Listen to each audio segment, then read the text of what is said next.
So ito na guys, dumating na rin ang pinakakaasam kong hair clipper na maraming beses na akong nag-review sa YouTube. Bawat produkto inuusisa ko talaga kung ano ang madalas masira at affordable, lalo na natin sa mga Pinoy. At ngayon i-unbox natin. Ito pala ay in-order ko sa Shopee. Yan, dumating na rin.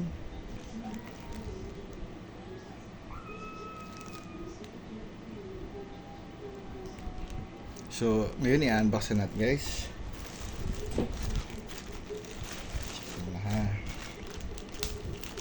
At talagang na-excite ako dito kasi maraming beses na akong bumibili ng mga clippers. Medyo mga mumura lang binibili ko talaga. At kadalasan ay hindi talaga aabot ng mga kalahating taon.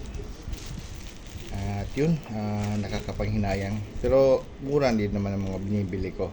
Nasa estimate lang, pinakamahal siguro na bili ko. Nasa 300 lang. Pero ito yung first time kong bumibili na worth 1,194. So maganda ang pagkabalot, naka bubble wrap. Okay.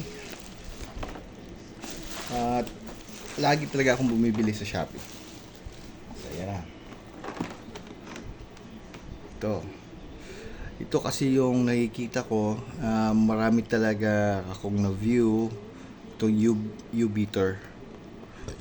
So barber series at yan, maganda yung design. Skull, blue, red, black. May ibang color din dito, yung kulay puti. Pero mas para sa akin kasi mas madaling madumihan yung kulay puti. Kaya pinili ko itong medyo dark o maitim.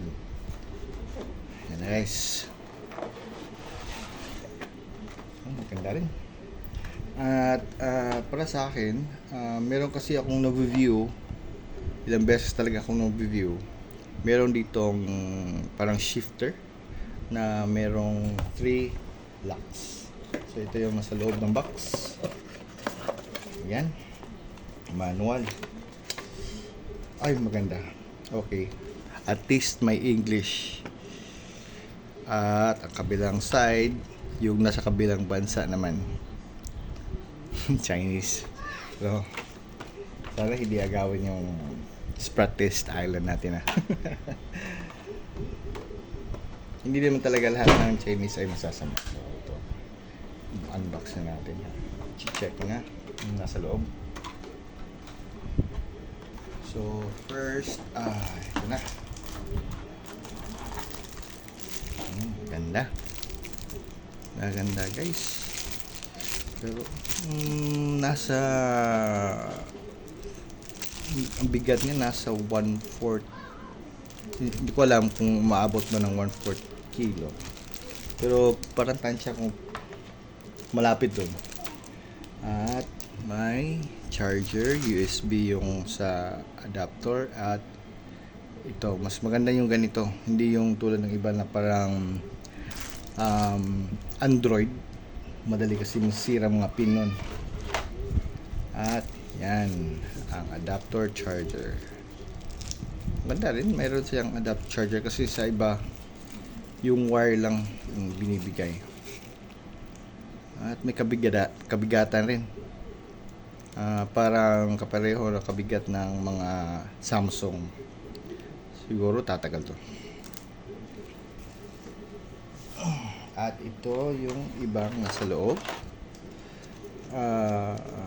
May 1/8 inch. So 3 millimeters. Meron ding 3 millimeters. Yan. Meron ding 1.5 millimeter at 4.5 millimeter.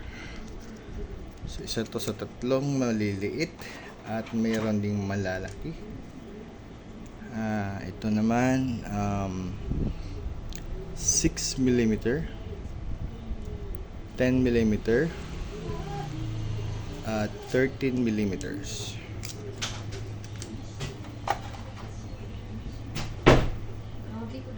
Cleaning. Yung oil. Walang oil.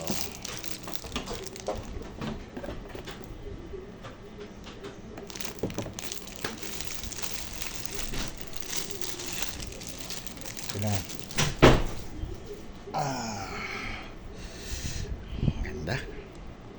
Ang ganda guys, oh.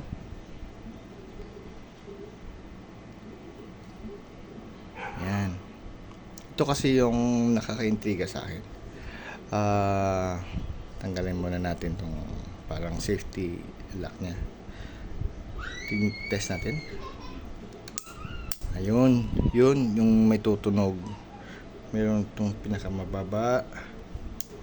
Okay, yan. Isang tick na naman. Ayun. Pangatlo. O, tatlo. So, tatlo siya. 1, 2. Teka lang. 1, 2, 3. Tatlo nga. So, yun. Isa, dalawa, tatlo. So, aabot siya parang dito na talaga sa tip. Kita ba? Yan. So, yan. Pero para sa akin, ito siguro pinakamaganda sa mga baguhan. At tulad ko naman na medyo di napantay yung noo. Hindi yung noo. Pantay yung buhok sa noo.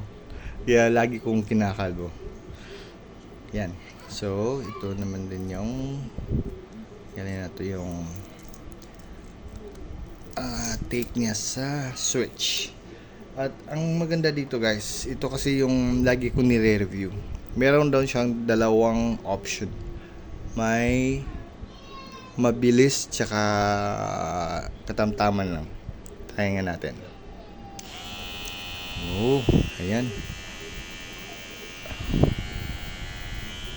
Maganda.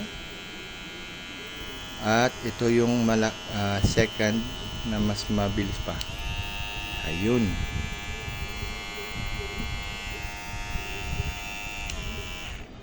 Maganda.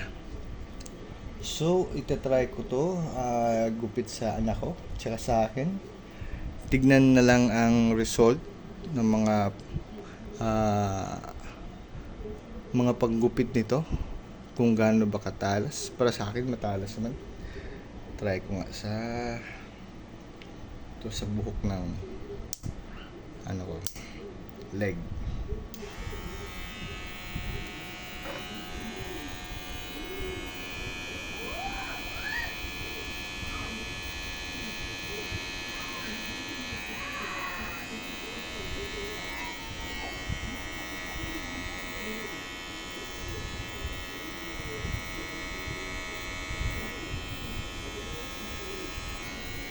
Uy, maganda.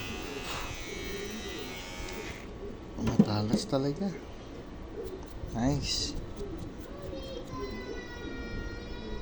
Ayan.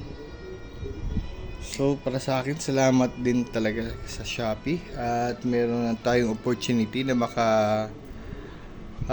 makapagmay-ari ng magandang klaseng clipper na abot kaya nating mga Pinoy. At ito rin, no, may gold yung blade niya. Ewan ko lang kung pwede ba itong masasangla. Pero para sa akin maganda, goods na goods to.